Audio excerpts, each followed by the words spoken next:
સંખેડામાં કપાસ વેચવા મુદ્દે જીન માલિક સાથે બબાલ થતા ખેડૂત પિતા પુત્રને થાંભલે બાંધી ઢોરમાર મારવામાં આવ્યો, જે ખૂબ જ નિંદનીય છે। ત્યારે તેમની મુલાકાત લઈ ગુનેગારો સામે કડક કાર્યવાહીની માંગ કરતા ધારાસભ્ય ચૈતર વસાવા ગઈકાલે હાંડોદ સંખેડા તાલુકાના જે જીન છે હાંડોદ ખાતે જગદંબા તેના માલિકો દ્વારા ખેડૂત જ્યારે કપાસ નાખવા માટે આવ્યા હતા અને એની ભાવની વાત કરી હતી ત્યારે એમની સાથે એમને એમના પુત્રને બાંધીને જે ઢોરમાર મારવામાં આવ્યો છે એના વિરોધમાં આજે અમે આસિસ્ટન્ટ એસપી શ્રીને સંખેડા ખાતે મળવા માટે આવ્યા છે।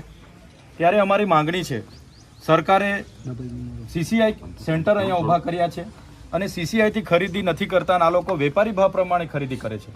સીસીઆઈનો ભાવ આ વર્ષનો કપાસનો 7,470 છે, એની જગ્યાએ માત્ર 6,800, 6,900, 7,000 આપીને ખેડૂત સાથે ખેડૂતને છેતરીને ખેડૂતનું શોષણ કરવામાં આવે છે।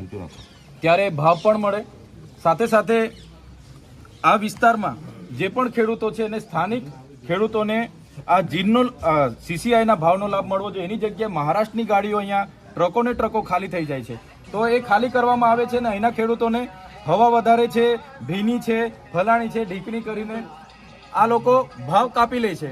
અને જે પણ ગઈકાલે ખેડૂતો સાથે બનાવ બન્યો છે એ ખૂબ જ નિંદનીય ઘટના છે।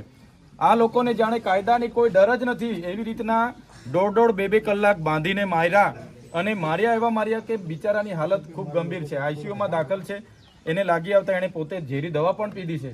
જો એ ખેડૂતને આવનારા દિવસોમાં કંઈ થશે, સંપૂર્ણ જવાબદારી આ જીનના માલિકોની હશે।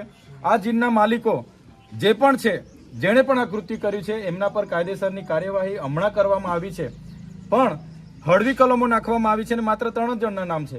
તો વિડીયોમાં સ્પષ્ટ દેખાય છે 15 થી 20 લોકો એને મા બેનની ગાળો બોલે છે, જાતિ વિશે ગાળો બોલે છે અને ઢોરમાર મારે છે। તો બધાના નામો દાખલ કરવામાં આવે, રાયોટિંગ દાખલ કરવામાં આવે અને આ લોકો પર જો એટ્રોસિટી એક્ટ અંતર્ગત પણ કાર્યવાહી કરવાની થાય તો કરવામાં આવે એવી અમારી માંગણી છે। જો દિન 5માં આ લોકોને યોગ્ય ન્યાય નહીં મળશે તો અમે હજારોની સંખ્યામાં સંખેડા ખાતે ફરી